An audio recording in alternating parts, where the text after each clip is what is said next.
Hey, Dr. Larry here. I hope you're doing well today. So on my walk today, I just asked what would be the best thing for people to hear today, and right away I heard the word commitment, and I was like, ooh. I don't know. That's such a hard word for a lot of people. And so I said, okay, I need you to expand on this one. And it was either overcommitting, undercommitting, and who are you committing to? Okay, so overcommitting. Oftentimes, a lot of people don't like to commit because they overcommit. So, what is overcommitting? An example of overcommitting, I'm going to go here, is a lot of people overcommit with volunteer opportunities and also in relationships. Okay, if you're a traditionalist and you get married, what are the traditional vows? Till death do us part, and for richer or poorer, sickness and health, and all that kind of stuff. And what is not in that little clause or that little vow is abuse. And a lot of times people stay in relationships when they're being abused because they said, well, I committed to this, and they don't feel or think that they have a way out because they're going to be creating a sin. And we're moving into a higher consciousness. We're moving into a bigger awareness, okay? And the commitment that we have to one another, yes, that's important, but not to the extent if it is abusing somebody. So if you find yourself that you're in a relationship and you're being abused emotionally, physically, mentally, spiritually, you don't have to stay in that relationship because you committed to it, okay? You are the most important person in your life, and if you are not being treated well, in fact, if you are being abused, you have every right to leave that relationship. So that's the first thing. And then we go to the undercommitment, where people don't commit to anything. Oh, I don't want to commit. You want to go see a movie? I don't know. There's going to be something better that's coming along, so I don't want to commit.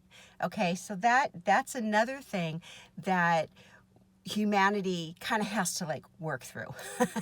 I had a conversation with somebody last weekend, and this person, she was complaining because people always let her down. Okay, they never committed to anything, or if they did, they let her down.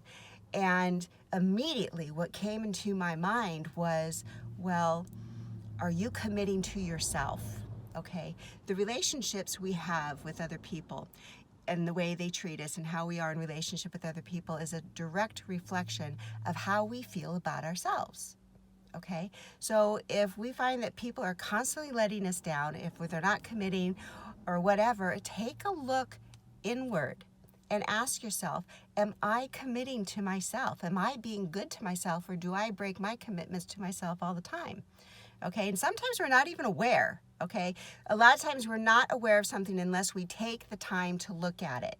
And things are not going to change until you take the time to look at something. Okay, so here's an opportunity for shifting something or for growth. Okay, so for instance, let's say you start a workout program or a new eating program, and you're like, yeah, I'm going to do it. And then a week goes by and there's cookies on the counter. Oh, well, I'm just going to, eat this cookie. I deserve it. Or, it's just a little cookie. It's not going to do anything. And without that commitment that you have to yourself, you're going to slide back to where you were because you didn't commit 100% to yourself and to your well-being. So if you're going to start something, tell yourself, if you're ready, I am totally committed to doing whatever it takes to get to where I want to go. And an amazing thing happens because when you do that, those temptations are going to come up and you're going to be like, no, I made a commitment to myself. I'm worth it. I deserve to have what it is I want. And the thing is that you, me, you, whatever, are 100% responsible for what happens in your life.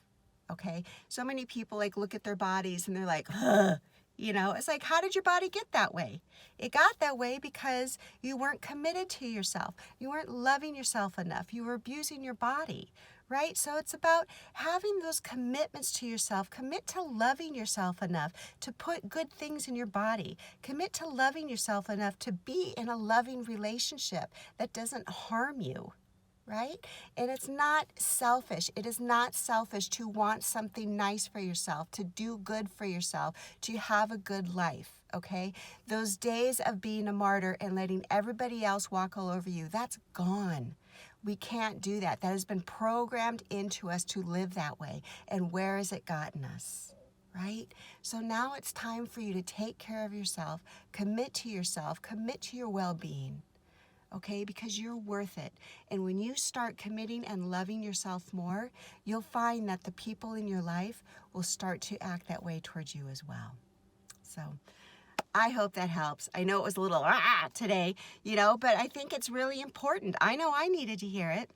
So I hope you enjoyed it. If you haven't already, go to my website if you want. And there's a couple free gifts. There's like a download of an ebook that I wrote about your life, of how to step into your life, how to live life on your terms. There's also a guided angel meditation that is really, really lovely. So go ahead and go get those free gifts. Check things out. And I hope you have a beautiful, beautiful day and that you commit to yourself, to loving yourself 100%.